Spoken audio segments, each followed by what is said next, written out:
Mi hija tomó mi cheque del Seguro Social y se fue a la playa, dejándome sin comida. Volvió bronceada y feliz, pensando que yo estaría suplicando ayuda. Pero cuando abrió el refrigerador para servirse la cena, gritó de horror por lo que vio dentro. Saludos, queridos oyentes. Antes de comenzar mi historia, una historia de traición y de cómo un día me elegí a mí misma, les pido que apoyen este canal. Por favor, suscríbanse y presionen el botón de me gusta. Ayuda a que historias como esta sean escuchadas. Y escriban en los comentarios desde qué ciudad o país nos escuchan. Siempre reconforta mi espíritu ver cuántos somos. Y ahora, disfruten la historia. La puerta principal se había cerrado de golpe hacía 3 horas, pero el pesado aroma azucarado del perfume quintesense aún flotaba en el pasillo. Ese perfume siempre me pareció demasiado invasivo, demasiado ruidoso para nuestra vieja casa de piedra con techos altos, donde el aire estaba acostumbrado a oler al polvo de los años y a lavanda seca. Yo estaba de pie en medio de la cocina, mirando la puerta cerrada de la despensa. El silencio de la casa era absoluto, resonante. Solía amar ese silencio. Significaba paz después de un largo día en la máquina de coser, cuando los ojos me ardían por las puntadas diminutas y la espalda me dolía por inclinarme sin parar. Pero hoy el silencio se sentía depredador. Estaba esperando. El estómago se me retorció en un nudo apretado. Es vergonzoso admitirlo, pero tenía hambre, un hambre humana ordinaria, de la que se vuelve insistente al caer la tarde. Me acerqué al armario. Las bisagras chirriaron, como quejándose de la interrupción. Los estantes estaban impecablemente limpios y aterradoramente vacíos. Quintesa había empacado con prisa. Había corrido por el apartamento como un ave tropical brillante atrapada en una jaula, lanzando bikinis, vestidos ligeros y lociones bronceadoras a su maleta. Recordé cómo se detuvo en el umbral, ya con los zapatos puestos, y extendió la mano. «Mamá, dame tu tarjeta por si acaso. ¿Y si el cajero automático de allá no funciona o algo así?» Quintesa, intenté objetar, sintiendo un escalofrío recorrerme la espalda. Ese es todo mi cheque del Seguro Social. ¿De qué se supone que viva durante 2 semanas? ¡Ay, no empieces! Puso los ojos en blanco, arrebatándome la tarjeta de plástico de los dedos. Tienes un frasco lleno de sémola. Hiérvela, añade un poco de mantequilla y queda deliciosa. Te vendrá bien para desintoxicarte. Los médicos aconsejan una dieta a todos a tu edad. No inventes problemas donde no los hay. Me merezco estas vacaciones. Y se fue. Voló a Miami, al sol, a los cócteles con sombrillitas, llevándose mi dinero, mi tranquilidad y, como resultó, mi comida también. Sémola. Claro. Mencionó la sémola. Alcancé el estante superior donde estaba el viejo frasco de vidrio etiquetado sémola, con mi propia letra de hace unos 20 años. El frasco se sentía sospechosamente ligero. Quité la tapa y miré dentro. En el fondo, entre un polvo grisáceo, yacían unos pocos granos solitarios. No había suficiente para alimentar a un gorrión, mucho menos a una mujer adulta. Había mentido, o quizás simplemente no le importó. Ni siquiera se molestó en comprobar si había comida antes de condenarme a esa dieta de hambre. Solo lanzó palabras para silenciar mi ansiedad y se olvidó de mí en cuanto llamó a su Uber. El pecho se me heló. No era el frío de una corriente de aire. Era hielo que empieza a crecer desde dentro cuando te das cuenta de que la persona que llevaste, amamantaste y criaste no es solo egoísta. Es cruel. Cerré el frasco y lo devolví a su lugar. El sonido del vidrio contra la madera resonó como un disparo. Tenía que hacer algo. ¿Tal vez algo de cambio suelto? Quintesa solía dejar monedas, sacudiéndolas de los bolsillos de sus jeans. Fui a su habitación. Aquí reinaba el caos. Ropa tirada sobre las sillas, tubos de lápiz labial abiertos en el tocador, recibos arrugados en el suelo. Empecé a buscar metódicamente en las superficies. Bajo una pila de revistas brillantes, nada. En el platillo de joyas, vacío. Mi mirada cayó en un papel arrugado, arrojado descuidadamente hacia el cesto de basura, pero fallando el tiro. Me agaché y lo recogí. Era una impresión de la reserva del hotel y el itinerario del vuelo. Alicé la hoja sobre la mesa. Las letras bailaban ante mis ojos, pero vi la cifra total de inmediato. Estaba en negrita, negra e implacable. La cantidad que mi hija había gastado en 2 semanas de descanso en la playa equivalía exactamente a 3 meses de mis beneficios. 3. Me quedé de pie en la penumbra de su habitación, y sentí como si las paredes se cerraran. Durante años había remendado mis viejas medias. Había dado la vuelta a los abrigos para rehacerlos, abrigos que llevaba usando desde antes del cambio de siglo. Me negué un melocotón extra para comprarle los mejores zapatos para la escuela, luego para la universidad, y luego solo porque mamá, esto es lo que está de moda ahora. Salí de su habitación, cerrando la puerta con firmeza detrás de mí, como si me separara de ese olor a descuido y traición.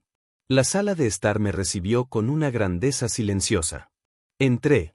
Allí, a la luz de las farolas filtrándose a través de las pesadas cortinas de terciopelo, estaban ellos, mis tesoros, mis carceleros, el aparador antiguo de roble, tallado y pesado como una lápida. Dentro, detrás del vidrio, el cristal y la fina porcelana Javilán Limoges brillaban opacamente, un servicio para 12, del que habíamos comido quizá 2 veces en la vida. Esto es para la boda de Quintesa, solía decirme. La boda nunca ocurrió, pero la vajilla esperaba.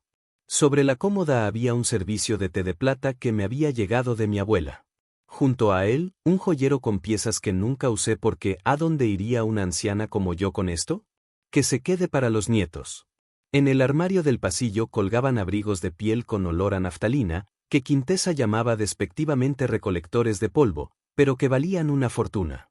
Miré a mi alrededor en la sala de estar. Esto no era un hogar. Era un museo. El Museo Quintesa Johnson, y yo no era la dueña de la casa. Era la curadora no remunerada, una curadora que se arrastra con pantuflas gastadas, limpia el polvo de las vitrinas y se muere de hambre para que algún día llegue un visitante y se lleve todo sin siquiera dar las gracias. Mi estómago volvió a gruñir traicioneramente, pero ahora algo más se mezclaba con el sonido, ira. No, la ira es una sensación caliente. Esto era claridad, una claridad helada, cristalina. Me acerqué a la mesa de centro donde yacía una pila de periódicos viejos. Quintesa siempre me regañaba por no tirarlos. Basura, desperdicios, resoplaba. Pero yo sabía que en la sección de anuncios clasificados había algo que necesitaba. Había visto el anuncio hacía una semana, lo había rodeado con lápiz, solo por costumbre, sin admitir nunca el pensamiento de que podría necesitarlo. Ordené los periódicos. Allí estaba, el City Chronicle, la página de anuncios privados. El círculo rojo apenas se distinguía en la penumbra, pero yo sabía lo que decía, señora Alastair Sterling. Compro antigüedades, porcelana, plata, rarezas, tasación honesta, visitas a domicilio. Miré el teléfono, viejo, de disco, confiable. Sémola, ¿dices? Susurré al vacío. Levanté el auricular. El tono era largo y constante. Empecé a girar el disco, marcando el número, dígito tras dígito. Cada giro requería esfuerzo, como si estuviera abriendo una caja fuerte donde mi propia vida había quedado encerrada. Sonó el teléfono. 1, 2, 3. Hola, respondió una voz masculina, un poco áspera pero educada. Respiré hondo un aire que olía al polvo de mi museo. Buenas noches. Mi voz sonó inesperadamente firme, incluso para mí. ¿Hablo con el señor Sterling? Me llamo Eulalie. ¿Compra cubertería de plata Sterling?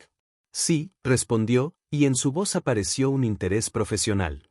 ¿De qué época estamos hablando? Miré el estuche de terciopelo vacío donde debería haber estado la cuchara y luego dirigí la vista al aparador. Sí, principios del siglo XX, dije. Quiero venderla. Mañana. El señor Sterling resultó ser puntual. Exactamente a las 9 de la mañana, el timbre cortó el silencio de la casa de piedra, haciéndome estremecer. No había dormido en toda la noche, sentada en el sillón frente al aparador como una centinela custodiando tesoros antes de entregarlos al enemigo. Pero el enemigo ya no era la pobreza. El enemigo era mi propia sumisión. Abrí la puerta. En el umbral estaba un hombre de unos 60 años, con un abrigo gris impecable y gafas de montura fina. Tenía un aspecto intelectual, distinguido, pero sus ojos, agudos y observadores, delataban a un hombre acostumbrado a evaluar no solo objetos, sino personas. ¿La señora Eulalie? Preguntó inclinando ligeramente la cabeza. Soy Alastair. Hablamos ayer. Pase. No se quite los zapatos. Me aparté y lo dejé entrar. Caminó hacia la sala y vi cómo su mirada recorría las paredes, los muebles pesados, los cuadros. Esperaba encontrar a otra abuela con baratijas baratas, cachivaches plateados y la esperanza de conseguir aunque fuera una moneda. Pero cuando vio el mobiliario, sus cejas se alzaron apenas un poco. Tiene una casa interesante, comentó con cautela. Esto no es una casa, respondí con sequedad. Es un almacén. Me acerqué al aparador y saqué el pesado estuche forrado de terciopelo gastado. El cierre hizo clic. Abrí la tapa de golpe. Sobre el forro verde oscuro yacían 12 cucharas de plata, con los monogramas de mis bisabuelos entrelazados con sarmientos de vid. Quintesa las adoraba. A menudo sacaba este juego, acariciaba el metal frío con los dedos y decía, cuando me case, mamá, comeremos pastel con estas en nuestro aniversario. Esta era su dote, una dote que ni siquiera se molestó en llevarse mientras se iba a quemar mi dinero. El señor Sterling se puso unos guantes de algodón blanco, sacó una lupa del bolsillo y se inclinó sobre la mesa. El silencio quedó suspendido en la habitación, roto solo por su respiración y el suave tintinear del metal cuando giró con cuidado una cuchara. Patrón Gorham Chantilly, murmuró más para sí que para mí. Producción temprana. El estado es magnífico. Casi no se han usado. Nunca, lo corregí. Se admiraron. Se enderezó, se quitó las gafas y me miró con un interés renovado. Es una pieza rara y costosa. Normalmente, en estos casos, se ofrece el precio de chatarra, pero eso sería un sacrilegio. Puedo ofrecerle, y nombró una suma. La suma era impresionante. Equivalía a 5 de mis cheques mensuales. Hace un mes, me habría desmayado de felicidad. Habría agarrado ese dinero y lo habría escondido bajo el colchón para un día lluvioso. Pero hoy algo diferente despertó dentro de mí. Años pasados en mercados de telas, regateando cada centímetro de seda para mis clientas y ahorrarles unas monedas, se hicieron presentes de pronto. No, dije con firmeza. Alastair parpadeó. ¿Perdón? Es Gorham, periodo temprano, repetí sus palabras mirándolo directamente a los ojos. Un juego completo en su estuche original, sin un solo rasguño. Usted los venderá a un coleccionista por 3 veces lo que me ha ofrecido. No pido el precio de mercado, señor Sterling. Pido un precio justo de comerciante. Dije mi cifra. Era un 40% más alta que su oferta. Él rió suavemente, y las arrugas se juntaron en las comisuras de sus ojos. Usted, señora Eulalie, no es tan simple como parece. La vida enseña, repliqué. De acuerdo, tenemos un trato. Dudó un segundo más, sopesando si regatear, pero al parecer comprendió que ante él no había una anciana desesperada, sino una socia comercial. Trato hecho. 10 minutos después se fue, llevándose el estuche, y yo me quedé de pie en medio de la habitación, apretando un grueso fajo de billetes en la mano. El corazón me latía en la garganta. No era miedo. Era adrenalina, energía pura e intoxicante. Acababa de vender la dote de Quintesa. Había vendido un pedazo de la historia familiar y no sentía ni una gota de culpa. Sentía que el peso que había oprimido mis hombros durante años se volvía un poco más ligero. No escondí el dinero. Lo guardé en mi bolso, me puse mi mejor abrigo, de cachemira beige, reservado para ocasiones especiales, y salí de la casa. Mis piernas me llevaban solas, pero no al habitual supermercado de descuento con etiquetas amarillas y coles marchitas. Caminaba hacia el centro, al mercado Epicurean. No había estado allí en 15 años. Los precios mordían tan fuerte que daba miedo incluso mirar los escaparates. Pero hoy no pensaba mirar. Las pesadas puertas se abrieron ante mí y me envolvió el aroma de pan recién horneado, café y especias caras. Avancé entre los estantes como una reina que regresa del exilio. No miré las patatas. No busqué descuentos en pasta. Fui directo al mostrador de delicatessen. Pésame medio kilo de prosciutto di Parma, por favor, le dije al dependiente, y también un poco de jamón de Virginia. Luego vino la sección de quesos. Tomé un trozo de parmesano añejo y un brie suave con trufa. Tomé un frasco de aceitunas rellenas de almendras. Compré una baguette fresca, aún tibia, crujiente. Y entonces las vi, duraznos enormes, aterciopelados, llenos de sol, reposando en una bandeja tejida. Fuera de temporada, por supuesto, importados. Costaban como el ala de un avión. 2, dije, los más hermosos. Y por último, la sección de mariscos, salmón ahumado en frío, en lonchas finas, translúcidas a la luz, del color del atardecer. Salí del mercado con 2 bolsas de papel. No eran pesadas, pero contenían más vida que todas mis reservas de sémola de los últimos 10 años. En casa no comí en la cocina, sobre el mantel de hule. Fui a la sala. Saqué del aparador un mantel blanco como la nieve, con encaje hecho a mano. Quintesa me prohibía usarlo. ¿Lo mancharás, mamá? Eso es para invitados. Hoy yo soy la invitada, dije en voz alta a la habitación vacía. Extendí el mantel, saqué el mejor plato de aquel mismo servicio, porcelana fina con borde dorado. Coloqué un tenedor de plata, aún tenía tenedores. También abundaban los cuchillos y las cucharas de postre. Solo había vendido las cucharillas.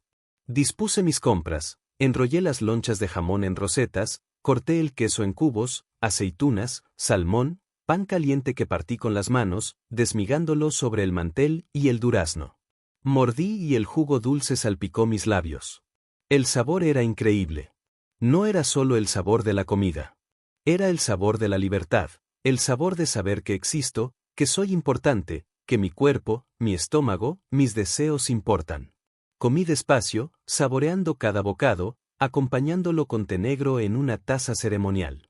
Miré la pared vacía donde colgaba el calendario y comprendí que durante todos esos años había estado guardando cosas para un futuro que quizá nunca llegaría.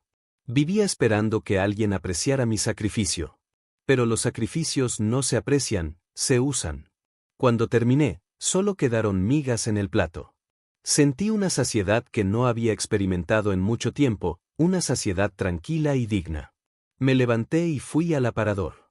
El lugar donde había estado el estuche de las cucharas se abría ahora vacío. El polvo era un poco más claro, delineando un rectángulo. Metí la mano en el bolsillo del abrigo y saqué el largo recibo del mercado gourmet. Lo alisé con cuidado y lo coloqué justo en el centro de ese rectángulo claro, en lugar de la plata familiar. En el recibo, entre la lista de delicadezas, la palabra total estaba impresa en letras grandes. Sonreí a mi reflejo en el vidrio del aparador. Cena, susurré. Era solo una cena. La semana pasó volando como un largo día soleado. Me despertaba no con un despertador para correr a la tienda barata en busca de descuentos, sino cuando el sol tocaba mi almohada. Desayunaba croissants con mantequilla, no avena aguada. Y así, mientras estaba sentada en el sillón con una copa de vino tinto intenso, un Cabernet de 2015 recomendado por el sumiller de la vinoteca, sonó el teléfono. El timbrazo fue áspero, exigente. Supe quién era sin siquiera levantar el auricular. Solo Quintesa sabía llamar como si el teléfono debiera disculparse por no haber sonado antes. ¿Hola? Acerqué el auricular al oído sin soltar la copa. Mamá. La voz de mi hija irrumpió en mi silencio. De fondo rugía el océano, chillaban las gaviotas y sonaba música rítmica. ¿Cómo estás ahí? ¿Sigues viva? Había tanta preocupación fingida en su voz, mezclada con una superioridad descarada, que el vino me supo agrio por un momento. Viva, Quintesa, bastante. Estaba pensando, hablaba en voz alta por encima del oleaje, que seguramente estás aburrida ahí sola y con hambre. Hierve esa sémola, pero añade más agua, así llena más. Receta de la abuela, ¿recuerdas? Di un sorbo de vino y el sabor aterciopelado volvió, llevándose la amargura de sus palabras. Me las arreglo, respondí con calma. No te preocupes. Vamos, no te hagas la valiente, se rió. Sé que no tienes nada para comer, pero no pasa nada. Aguanta otra semana. Por cierto, vi un imán para la nevera con forma de delfín para ti, si es que no disparas la factura de la luz mientras no estoy. Porque te conozco, olvidarás apagar la luz del baño y luego tendré que pagarlo yo. Me hablaba como a una niña irracional, como a una carga que debía controlarse incluso a 1000 kilómetros de distancia. Antes habría empezado a disculparme, habría dicho no, cariño, estoy ahorrando, ni siquiera enciendo la tele. Pero ahora solo sonreía mi reflejo en la ventana oscura. Estoy encontrando recursos que Quintesa ni siquiera sospechaba que existieran, dije, mirando la botella de vino sobre la mesa, así que no te preocupes por las luces. ¿Recursos? Volvió a reír, con tanta suficiencia en esa risa. ¿De qué hablas? ¿Encontraste unas monedas en el sofá o fuiste a pedir sal a la señorita Teodosia? Mira, no me avergüences delante de los vecinos. No andes pidiendo. Bueno, me tengo que ir, tenemos una fiesta en la piscina. No te aburras con tu papilla. Clic, colgó, segura de su poder completo y absoluto sobre mí. En su imagen del mundo, yo estaba sentada ahora mismo en una cocina oscura, atragantándome con papilla insípida, contando los días hasta su regreso para aceptar agradecida un imán y una nueva ración de reproches. Pensó que me había quebrado, que el entrenamiento del hambre había funcionado. Terminé el vino, sintiendo el calor extenderse por mi cuerpo. Fiesta en la piscina, repetí, dejando la copa vacía sobre la mesa. Pues yo también tengo mis propios planes. Tomé el cuaderno que yacía junto al teléfono. En la página abierta ya estaba escrita una hora, mañana, a las 11 en punto. Alastair S. Había planeado vender el armario, ese enorme ropero de roble del pasillo que ocupaba medio paso y siempre enganchaba mis mangas con sus esquinas talladas, era antiguo y valioso, pero lo odiaba, era una mancha oscura que absorbía la luz. Pero después de la conversación con Quintesa cambié de idea, el armario era demasiada molestia, mudanzas, ruido, polvo. Quería algo elegante, algo que la golpeara con la misma fuerza que sus palabras sobre diluir la sémola. Me levanté y fui al tocador del dormitorio. Allí, en el cajón superior, yacía otro joyero, más pequeño. Lo abrí. Sobre un cojín de terciopelo descansaba un broche, una pieza antigua de oro con forma de ramita, hojas engastadas con pequeños diamantes y un gran rubí oscuro en el centro. El rubí ardía como una gota de sangre espesa. Quintesa adoraba ese broche.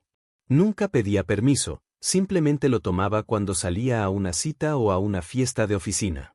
Mamá, es vintage, está de moda ahora, decía, prendiendo el broche en la solapa de su blazer. Consideraba que esa cosa era suya, igual que el apartamento, igual que yo. Tomé el broche en mis manos, la piedra estaba fría, pero pronto se calentó en mi palma. Recordé cómo una vez Quintesa perdió el cierre y ni siquiera se disculpó. Bueno, arréglalo, eres costurera, soltó entonces. Y lo arreglé. Mañana el señor Sterling vendría a tasar el armario, pero no se lo llevaría. Por la mañana, el anticuario fue puntual como siempre. Buenos días, señora Eulalie, sonrió, tocándose el sombrero. ¿Lista para despedirse del gigante del pasillo? Negué con la cabeza, invitándolo a pasar. He cambiado de idea sobre el armario, Alastair. Cambié de idea por ahora. Demasiado alboroto. Pero tengo otra cosa, algo más personal. Le tendí el broche. Los ojos del señor Sterling se iluminaron con entusiasmo profesional. Tomó la pieza con cuidado, la levantó hacia la luz y se puso su inevitable lupa. Oh, exhaló. Finales del siglo XIX. ¿Trabajo de San Petersburgo, quizá? No, más bien artesanía criolla de Nueva Orleans. El rubí es natural, sin tratamiento térmico, de color muy profundo, y los diamantes son de talla antigua. Es una pieza con carácter. ¿Cuánto? Pregunté. Dijo un precio. Era el doble de lo de las cucharas. Era dinero con el que se podía vivir cómodamente 6 meses o darse 2 semanas de paraíso. Es tuyo, dije. Esta vez no regateé. El precio era justo y mi deseo de deshacerme de esa cosa ardía. Mientras Alastair contaba los billetes, miré el broche por última vez. Yacía sobre la mesa, centelleando en un rayo de sol, hermoso, depredador, ajeno. Sabe, Alastair dijo mientras guardaba el broche en una bolsa especial, este objeto seguramente tiene una historia. La tiene, asentí tomando el dinero, pero la historia terminó, ahora es solo piedra y metal. Se fue y me quedé sola otra vez. Miré el lugar del joyero donde antes reposaba el rubí, vacío. Pero ese vacío no daba miedo, prometía nuevas posibilidades. Tomé el teléfono y marqué el número de un servicio de comida a domicilio de ese mismo restaurante frente al que siempre pasaba bajando la mirada para no ver los precios del menú en la calle. Buenas tardes, dije, quiero hacer un pedido. Sí, a domicilio, apunte por favor, ensalada de cangrejo y aguacate, medallones de ternera con salsa de champiñones, Pensé un segundo recordando las palabras de Quintesa sobre el agua y la sémola y una botella de champán, la más fría que tengan.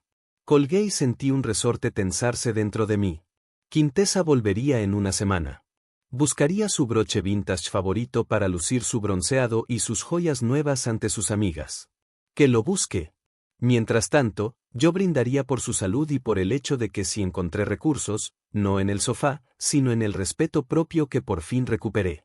El champán burbujeaba en la copa, elevando diminutas burbujas desde el fondo, pero el ánimo festivo se evaporó de repente cuando abrí el cajón inferior del secreter buscando el certificado de un cuadro, un paisaje con un río de un autor desconocido de finales del siglo XIX que colgaba en la sala. Alastair había insinuado que con papeles el precio sería mayor. El cajón estaba atiborrado de recibos viejos, garantías de electrodomésticos rotos hace años y otro papeleo que Quintesa había arrojado allí durante años. Empecé a ordenar los papeles apartando con fastidio instrucciones de una plancha y un secador, y entonces mis dedos tocaron una carpeta gruesa de plástico, empujada al fondo bajo una pila de revistas Essence viejas. No era mía, yo nunca compré colores tan chillones, tan rojo intenso. La saqué a la luz. Dentro había varias hojas grapadas y arriba un folleto brillante, papel barato, mala impresión, fotos borrosas de ancianos sonrientes jugando a las damas, Restfeld Meadow, Centro Estatal para Veteranos y Personas Mayores. El nombre me resultó familiar, la vecina, la señora Teodosia, había contado horrores, que olía a lejía y colervida, que el personal era grosero y los viejos pasaban días mirando el techo porque a nadie le importaban. Era una institución estatal, la más económica, con mala reputación, un lugar a donde te envían a esperar el final, a ser olvidado. Me empezaron a temblar las manos. Aparté el folleto y tomé el siguiente documento, un borrador de poder general. En el encabezado, mis datos, en el campo de apoderado, Quintesa Johnson, y debajo, en letra pequeña, una lista de facultades, derecho a administrar todos los bienes, vender propiedades, representar intereses en instituciones médicas. En el margen había una fecha escrita a lápiz, el mes próximo, inmediatamente después de su regreso. El mundo se inclinó, me aferré al borde de la mesa para no caer. El aire de la habitación se volvió espeso y viscoso.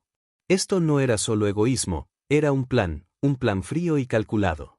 No solo esperaba que yo muriera para quedarse con la herencia, estaba cansada de esperar. Decidió internarme, meterme en Restfeld Meadow como un objeto viejo al desguace para liberar el apartamento, vender las antigüedades y vivir cómodamente con mi dinero mientras yo me pudría en una sala estatal. Me sonrió, tomó mi tarjeta y se fue al mar a mi costa sabiendo que en un mes me echaría de mi propia casa. No lloré, en su lugar, una furia tan intensa se alzó dentro de mí que pensé que gritaría, pero guardé silencio y esa furia se forjó en acción. Si antes vendía cosas solo para comer y darme algún gusto, ahora esto era la guerra. Volví a meter la carpeta en el cajón sin cerrarlo, que quedara ahí como recordatorio, y agarré el teléfono. El timbre se hizo interminable. Señor Sterling, mi voz sonó tensa como una cuerda. ¿Eres tú, Lily? Respondió sorprendido. ¿Has ido lejos? Sigo en el barrio, Eulalie. ¿Ocurrió algo? ¿Encontró algo más interesante? Encontré un motivo. Lo interrumpí, vuelva y traiga un camión, vamos a vaciarlo todo. ¿Todo? Sonó la incredulidad, señora Eulalie. ¿Está segura? Es una decisión seria. Absolutamente, voy a vender el cuadro, el reloj, la alfombra y ese servicio del aparador, todo lo que tenga valor, venga de inmediato. Las 2 horas siguientes pasaron como en una niebla. Alastair llegó con 2 hombres robustos que, en silencio y con cuidado, se llevaron mi vida en piezas, descolgaron el paisaje del río dejando un rectángulo claro en el papel pintado, el reloj de pie antiguo, cuyo tañido había medido el tiempo en este apartamento durante 50 años. Enmudeció envuelto en plástico de burbujas, la alfombra persa, gastada pero aún lujosa, se enrolló en un pesado cilindro. Yo observaba cómo la habitación se vaciaba y con cada objeto que salía se hacía más fácil respirar, como si no sacaran muebles sino piedras de mi alma. El apartamento se volvía espacioso, luminoso y mío, ya no un museo sino una vivienda. Alastair escribía cheques y contaba efectivo, la suma crecía hasta volverse obscenamente grande para una pensionista. ¿Está segura de que no se arrepentirá?, preguntó en voz baja cuando los cargadores sacaron la última caja de porcelana. Solo me arrepentiré de una cosa, Alastair, respondí mirando la pared desnuda, de no haberlo hecho antes. Cuando la puerta se cerró tras ellos me quedé sola en el pasillo resonante con una bolsa llena de dinero en las manos, una verdadera fortuna, y no me demoré. Primero llamé a una empresa de limpieza. Necesito una limpieza profunda, lavar ventanas, paredes, suelos, todo por completo, que no quede ni una mota de polvo, que huela a frescura y no a vejez. ¿Puede venir un equipo hoy? Pagaré el doble. La operadora al otro lado se atragantó, pero aceptó rápidamente. Deslicé por el catálogo sin mirar los precios. Caviar negro, beluga, frascos de 4 onzas, de 8 onzas, añadir al carrito, trufas blancas de temporada, añadir al carrito, foie gras, hígado de pato entero, añadir al carrito, champán vintage, Dom Perignon, frutas exóticas, pitahaya, mangostán, papaya, añadir al carrito, quesos, embutidos, chocolate artesanal. Hice clic y clic hasta que el total superó el coste de mi mantenimiento anual en aquel asilo Restfeld Meadows. Entrega hoy, dije al operador confirmando el pedido cuanto antes. Al anochecer el apartamento relucía. Las ventanas cristalinas dejaban entrar el sol poniente que inundaba la sala vacía de luz dorada, olía a productos de limpieza caros y a lirios. Pedí un enorme ramo solo por belleza. El mensajero tocó el timbre y no venía solo, eran dos. Luchando por cargar enormes cajas térmicas, entramos en la cocina. El refrigerador, un viejo y fiable Kelvinator que zumbaba como un tractor, estaba en la esquina. Abrí de golpe la puerta, dentro estaba vacío y limpio, solo una bombilla solitaria iluminaba los estantes blancos. Cárguenlo, ordené. Los repartidores se miraron pero se pusieron a trabajar. Frascos azules de caviar quedaron en filas ordenadas en el estante superior, junto a bloques de mantequilla dorada y paquetes de trufas. El estante central se llenó de quesos y delicatessen de carne. En el cajón de verduras, en lugar de zanahorias y remolachas, lucían frutas brillantes y extrañas. Las botellas de champán yacían de lado ocupando el soporte especial. El frigorífico se llenaba, se volvía pesado, denso, saturado. Los estantes cedían apenas bajo el peso de lujo. Había comida suficiente para una compañía de soldados, si esos soldados comieran solo delicadezas. ¿Algo más? Preguntó el repartidor secándose el sudor. Sí, intenten encajar esa caja de chocolates belgas en la puerta. Cuando terminaron, el refrigerador estaba hasta los topes, no cabía ni una caja de cerillas, no era un refrigerador, era la cueva de Alí Baba, solo que comestible. Pagué. Dejé una propina generosa y cerré la puerta tras ellos. Me acerqué al frigorífico, tomé el tirador y lo abrí. La luz se reflejaba en el papel dorado del champán y en el brillo de los frascos de caviar, el aire frío. No olía a sopa ni a medicina, sino a riqueza. Me quedé mirando aquella abundancia. Era mi respuesta, mi escudo, mi espada. Quintesa quería enviarme al desguace para quedarse con la herencia. Pues bien, la herencia estaba ahora aquí, en este frigorífico, fría y lista para consumirse, pero no por ella. Cerré la puerta y el clic del pestillo sonó como un veredicto. La espera no fue larga. 2 semanas de silencio terminaron exactamente al mediodía. Cuando una llave raspó en la cerradura, yo estaba sentada en la cocina, de espaldas al pasillo, bebiendo té. Sí, té, un Darjeeling auténtico, ácido y fragante, en una taza fina, casi transparente. No me sobresalté, esperé. La puerta se abrió de golpe golpeando la pared y el ruido de la calle, el olor a combustible de avión y al asfalto caliente irrumpieron en el apartamento. Mamá, ya llegué, tronó la voz de Quintesa como una fanfarria de victoria. Espero que te hayas humillado lo suficiente para disculparte por tu comportamiento antes de irme. Estoy cansada del viaje y no quiero escuchar tus quejas. Se oyó el arrastre de las ruedas pesadas de la maleta sobre el parquet. Entró esperando la semipenumbra habitual. El olor a medicinas y mi figura encorvada corriendo a recibirla con las pantuflas. Esperaba ver a su víctima rota, hambrienta y culpable, pero en cambio la recibió un olor, no a humedad, sino a lirios frescos, de un enorme ramo en un jarrón en el suelo, y la estela sutil de mi nuevo perfume, sándalo y jazmín. Quintesa se quedó congelada en el umbral. La oí olfatear el aire tratando de entender qué pasaba. ¿Qué es ese olor?, preguntó con suspicacia. ¿Derramaste ambientador o algo así? Dio un paso y se detuvo. El sonido de sus tacones era demasiado resonante. Espera, una nota de confusión se deslizó en su voz. ¿Por qué está tan espacioso aquí? Miró alrededor, su mirada Recorrió el suelo donde ya no estaba la pesada alfombra persa que siempre juntaba polvo, miró el rincón donde solía estar el reloj de pie del abuelo cuyo tic-tac la enloquecía de niña, ahora estaba vacío, solo una pared limpia y clara. Mamá, llamó, más bajo, pero enseguida sacudió la cabeza apartando la sensación de que algo no cuadraba. Bueno,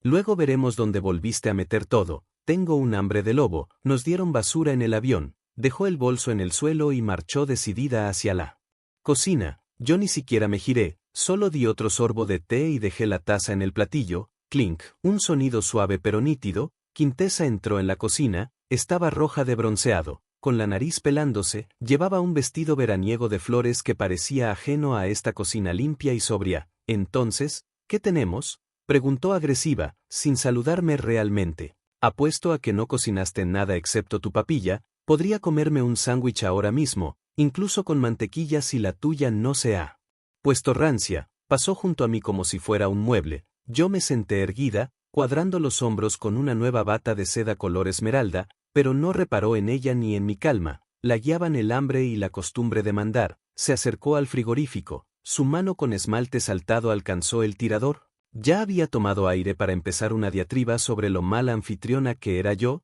lo cansada que estaba de cargar con todo y lo vacío que estaba nuestro refrigerador. Ábrelo, dije en voz baja. Quintesa no oyó o no hizo caso y tiró de la puerta hacia sí con tanta fuerza como si quisiera arrancarla. La puerta se abrió de golpe, la luz se encendió y Quintesa gritó. No fue un grito de dolor, sino un alarido de puro terror animal y desconcierto. Retrocedió como si hubiera visto la cabeza de Medusa, la gorgona, porque ante ella, apretada de abajo arriba, yacía su herencia. A la altura de los ojos se alzaban pilas ordenadas de latas azules, caviar negro beluga, el más caro y raro, decenas de frascos brillando bajo la luz eléctrica. Más abajo, en el estante donde solía pudrirse la col, descansaban botellas empañadas de Dom Perignon cuyos años de añada la miraban con silencioso reproche, ruedas de queso azul envueltas en papel craft, trufas como piedras preciosas en frascos de vidrio, lados rosados de pitahaya, mangos amarillos, mangostanes morados, un estallido de colores que esa cocina nunca había visto. En la puerta, en lugar de ketchup y mayonesa, se apiñaban cajas de chocolates belgas y tarros de foie gras. El refrigerador rebosaba, gemía de abundancia, era un festín en tiempos de peste, pero la peste era la pobreza que yo había desterrado. Quintesa se quedó con las manos en la boca, los ojos abiertos de par en par, el soc salpicándolos, moviendo la mirada del caviar al champán y del champán a las trufas, incapaz de procesar la información. Porque una pensionista pobre que debía hervir sémola en agua no podía tener la nevera de un jeque árabe. ¿Qué?, logró decir con voz quebrada. ¿Qué es esto? Extendió una mano temblorosa y tocó un tarro frío de caviar. Para comprobar si era real, y lo era, helado y pesado. Quintesa se volvió hacia mí, se puso pálida, el bronceado parecía una mancha sucia. Mamá, ¿de dónde? Yo giré lentamente la cabeza y la miré sin miedo ni amor, solo calma. Tenía hambre, Quintesa, dije simplemente, y tú tomaste mi tarjeta. Tuve que improvisar. Ella arrancó un tarro del estante como si fuera una granada, el metal tintineó contra sus anillos. ¿Qué significa esto?, chilló apuntándome con el frasco. ¿De dónde sacaste el dinero? Esto es una fortuna. ¿Robaste?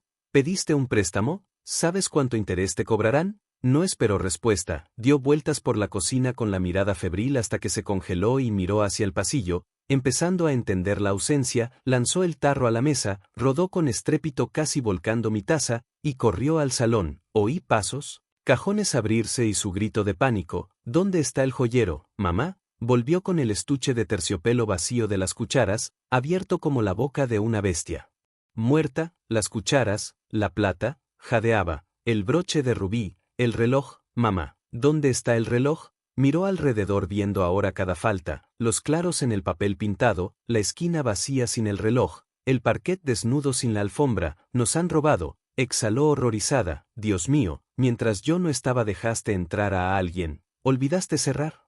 Hay que llamar a la policía ya mismo. Agarró el teléfono con dedos temblorosos. No hace falta policía, Quintesa, dije con voz quieta que cayó como ducha helada. Posé la taza en el platillo. Clean, un sonido corto que puso punto final a su pánico. ¿Cómo que no? Me miró como a una loca. ¿No entiendes? Se llevaron todo lo valioso, vale 1 millón. Nadie robó nada. la miré a los ojos con calma pesada, lo vendí, el teléfono cayó al suelo, vendido, susurró, ¿a quién? ¿Por qué? Ya te lo dije, tenía hambre. Me levanté, tomé el tarro de caviar sintiendo su fresco agradable, tomaste mi cheque, Quintesa, me dejaste un frasco vacío de sémola y una persona necesita comer, así que decidí, hice una pausa disfrutando el momento, desayunarme tu broche, ya sabes, en tostada con mantequilla, entró de maravilla. Y ayer me bebí el reloj del abuelo, la caoba tiene un retrogusto excelente, sobre todo con Chateau Margaux. Empezó a comprenderlo, vi los engranajes encajar, paredes vacías, nevera llena, mi calma. Su rostro pasó del horror a la ira y luego a la certeza de una pérdida monstruosa, miró el tarro no como comida sino como oro líquido. Como su piso, su coche, su vida cómoda convertida en aperitivo. Tú, Siseo avanzando. ¿Te comiste mi herencia? ¿Te la tragaste en antigüedades? ¿Estás loca? Era mi dinero, lo ahorré, lo ahorraste, me reí, ni siquiera le quitaste el polvo, solo esperaste a que yo desalojara, estás loca, gritó, senil, vieja. ¿Cómo pudiste? Es herencia familiar. Es memoria. ¿Memoria? La interrumpí. ¿Memoria de qué? ¿De vivir en pobreza sentado sobre cofres de oro? No, hija, eran solo cosas y cumplieron su último propósito, alimentaron a la dueña. Quintesa corrió al refrigerador temblando, salvaré al menos algo, gritó arrancando lo que pudo, esto se puede devolver, revender, no dejaré que te lo devoras, tomó 2 tarros de caviar y una botella de champán apretándolos contra el pecho como niños rescatados, devuélvelo, ladró al ver que no me movía, es mío. Lo llevaré a la tienda. ¿Tienes el recibo? La miré, a esa mujer adulta comportándose como una niña avara, su rostro bronceado deformado por la codicia, y en mí no quedó nada salvo asco, me acerqué directamente a ella. Ella retrocedió apoyando la espalda contra la puerta abierta del refrigerador. Devuélvelo, dije, no. Chilló, es dinero, es mi dinero. Entonces golpeé la mesa con la palma, ¡bam! Un sonido seco y autoritario, la taza saltó en el platillo, devuélvelo. Mi voz se volvió de acero, imperativa, nunca le había hablado así ni cuando era niña, esa es mi cena y tú no tienes dinero. ¿Recuerdas? Te lo gastaste todo en la playa. Quintesa se quedó paralizada, nunca me había visto así. Estaba acostumbrada a la mamá ratón, a la mamá sombra, y ahora ante ella estaba la dueña, intentó objetar, pero sus dedos se aflojaron, no tienes dinero. Quintesa, repetí marcando cada palabra, llegaste a un apartamento vacío, a una madre sin cheque. Querías que pasara hambre, pues ahora pasaremos hambre juntas, solo que yo comeré caviar y tú mirarás, porque esta es mi comida, comprada con mi dinero. Lentamente, con la expresión del mayor sufrimiento en el rostro, puso los frascos sobre la mesa. El champán chocó vidrio con vidrio. ¿Te arrepentirás? Susurró con lágrimas de rabia brillándole en los ojos. ¿Te arrepentirás? Claramente no estás bien.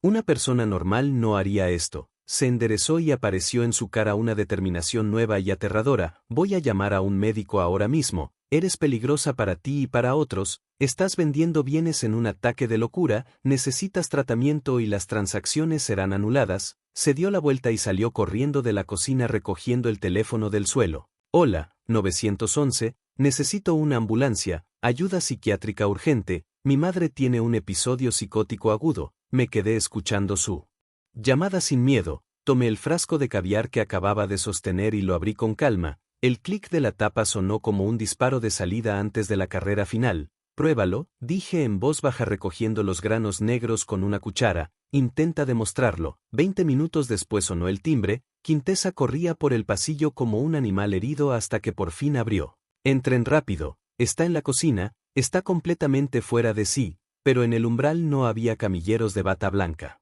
Estaba la señorita Teodosia, nuestra vecina de arriba con su bata floral de siempre, y detrás de ella se alzaba Alastair Sterling, que había venido a recoger la última caja de libros acordada esa mañana. ¿Quintesa?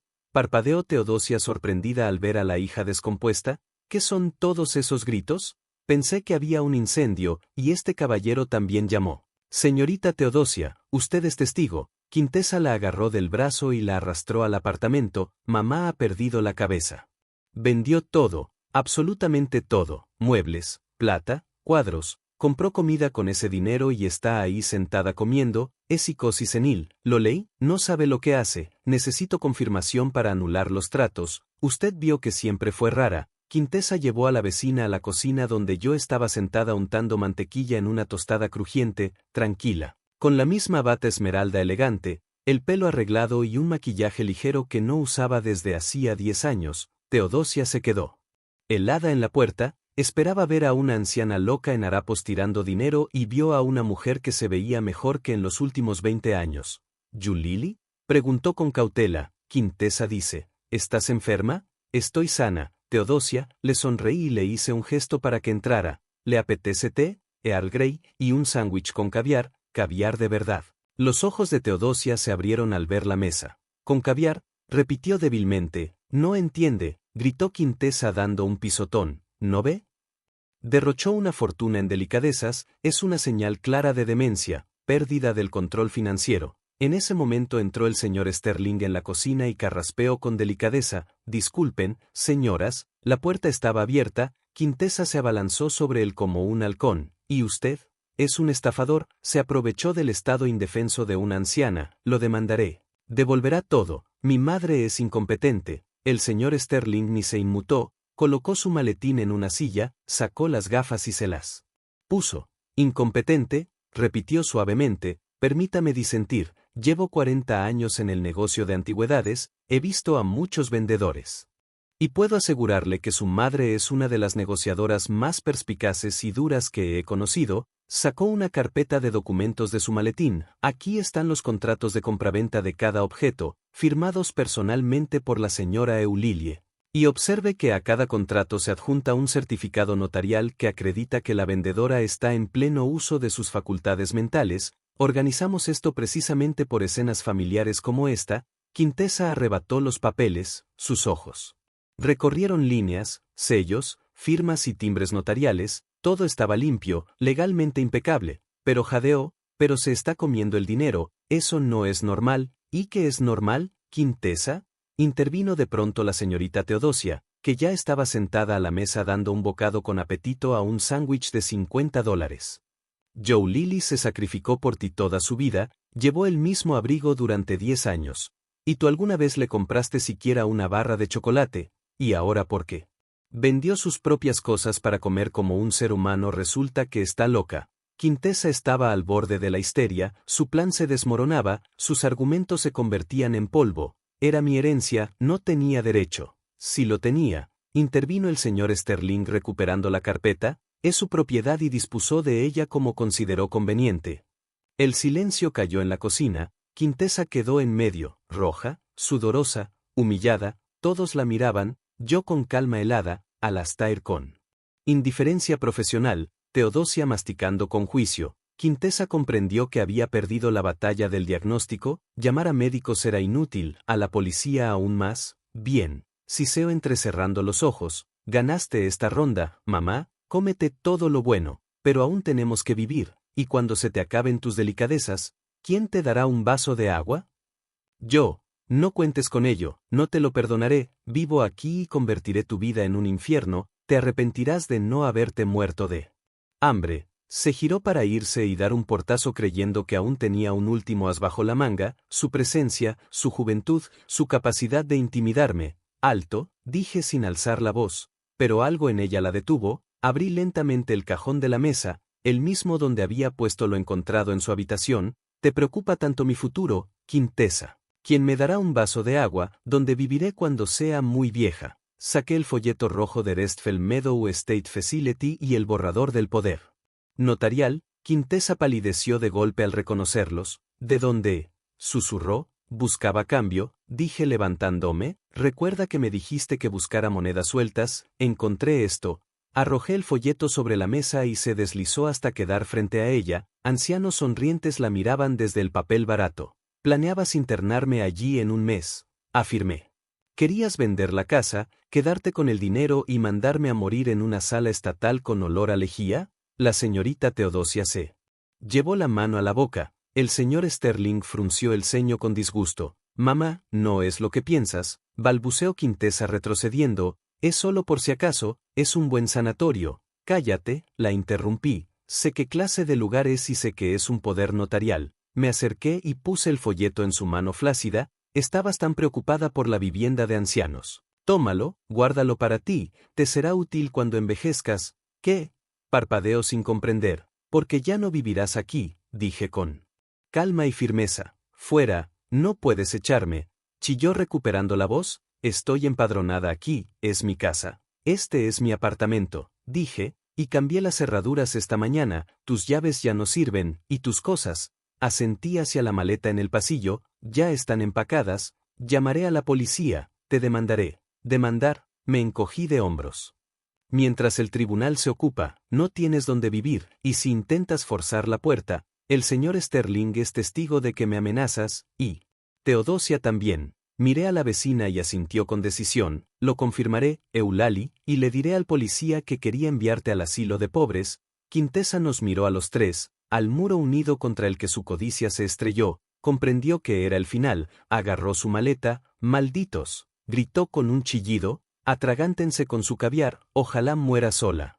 Salió disparada y la puerta se cerró de golpe. El silencio cayó. El señor Sterling carraspeó. Debería irme, señora Eulalie, recogeré los libros mañana si lo permite. Hoy parece que necesita descansar. Gracias, Alastair, asentí. Cuando se fue y la señorita Teodosia regresó a su casa terminando el sándwich, me quedé sola, cerré el cerrojo, clic, apoyé la frente en el metal frío, el corazón latía firme, las manos no temblaban, volví a la cocina. Tomé el frasco de caviar que Quintesa había intentado salvar, estaba tibio por sus manos, lo devolví al refrigerador junto al champán. Frío es más sabroso, dije en voz alta. Por delante estaba la noche y toda una vida, mi vida. Pasaron 2 semanas y el aire del apartamento cambió, dejó de ser rancio y cargado de miedo y polvo del pasado. Ahora corría una brisa ligera, fresca, con olor a otoño y cambio. Salí al balcón empujando la puerta con la cadera. Llevaba una bandeja con una taza humeante de café y un sándwich en baguette crujiente con una capa gruesa de queso crema y lonchas de pescado rojo, sobre los hombros un chal nuevo de lana color terracota, suave y cálido. Como un abrazo que tanto había echado de menos, lo compré con el dinero de la venta de un viejo abrigo de piel de astracán que guardé 20 años y que resultó comido por polillas. Gracioso pensar que las polillas se comieron mi abrigo y yo comí gachas vacías para salvar el abrigo para las polillas. El círculo se cerró y lo rompí, me senté en la silla de mimbre. Quintesa se había ido, desapareció de mi vida como un mal sueño dejando solo silencio. Después de aquella escena intentó llamar. Amenazó, lloró, golpeó la puerta, pero le dije a través de la puerta cerrada una sola frase, una llamada más, Quintesa, y vendo el apartamento, me mudaré a un estudio junto al mar y me beberé el dinero o lo donaré a un refugio de gatos, tú decides. La amenaza funcionó, el apartamento era el último bastión, la última esperanza de herencia. Y temía perderla también. Se cayó, se disolvió en la gran ciudad alquilando una habitación y esperando aprender a vivir con su propio dinero. Miré de nuevo la habitación a través del cristal del balcón. Estaba casi vacía.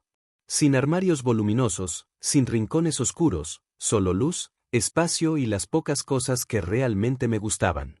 Mi lámpara de pie favorita, un sillón cómodo, libros. Ya no era la conservadora de un museo. Era la residente, la dueña. Tomé un folleto brillante de la mesa, Mountain Spring Spa Resort. Fotos de picos nevados, aguas termales y personas felices envueltas en batas blancas. Un mes. Podía permitirme un mes entero allí. El dinero de vender las cucharas de plata y esa alfombra horrible que odiaba quemaba un agujero en mi bolsillo, exigiendo convertirse en recuerdos. No en cosas. En vida. Llevé el sándwich a mi boca, el pan fresco crujía, el sabor salado del pescado se mezclaba con la dulzura de la mantequilla. Cerré los ojos y comencé a masticar. El sabor era familiar, extraño, pero sabía exactamente a qué sabía. Era el sabor de esos pendientes de diamantes que mi esposo me regaló por mi 30º cumpleaños. Eran pesados, tiraban de mis lóbulos, y solo los usaba en fiestas, temerosa de perderlos. Odiaba su frialdad y peso. Ahora los estaba comiendo, y eran deliciosos. Tomé un sorbo de café. Era amargo y caliente, como las lágrimas que no derramé al encontrar los documentos del hogar de ancianos. Sonreí ampliamente, sinceramente, volviendo mi rostro al sol otoñal. Este era el sabor de la libertad, el sabor de deberle nada a nadie.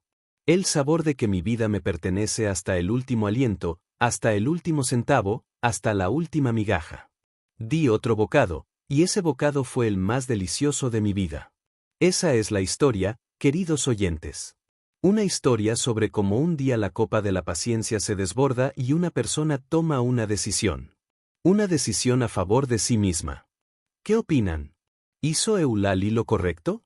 Después de todo, esencialmente privó a su hija de una herencia. En nuestra sociedad, se acepta que los padres deben dar todo a sus hijos hasta la última prenda. Pero, ¿dónde está el límite cuando el sacrificio se convierte en fomentar el parasitismo? Quintesa no solo vivía de su madre, planeaba traicionarla de la manera más cruel. ¿Merecía tal lección? ¿O fue Eulalie demasiado cruel, echando a su propia hija a la calle? Estoy muy interesada en su opinión. ¿Acaso con frecuencia convertimos nuestra vida en un museo para otros, postergando la alegría para después, para un día lluvioso que tal vez nunca llegue, o para un futuro brillante para hijos que no lo aprecian? Escriban en los comentarios si han tenido situaciones similares.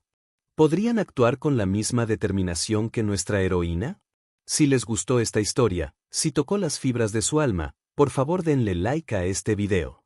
Es muy importante para nosotros. Suscríbanse al canal para no perder nuevas historias. Tenemos muchas más historias de personas fuertes y destinos difíciles. Y, por supuesto, compartan este video con amigos. Quizás alguien en este momento necesite escuchar exactamente estas palabras: no le debes nada a nadie excepto a ti mismo. ¿Les gustó la historia y desde qué ciudad nos escuchan? Muchas gracias por su dulce apoyo. Espero con ansia sus comentarios sobre la historia.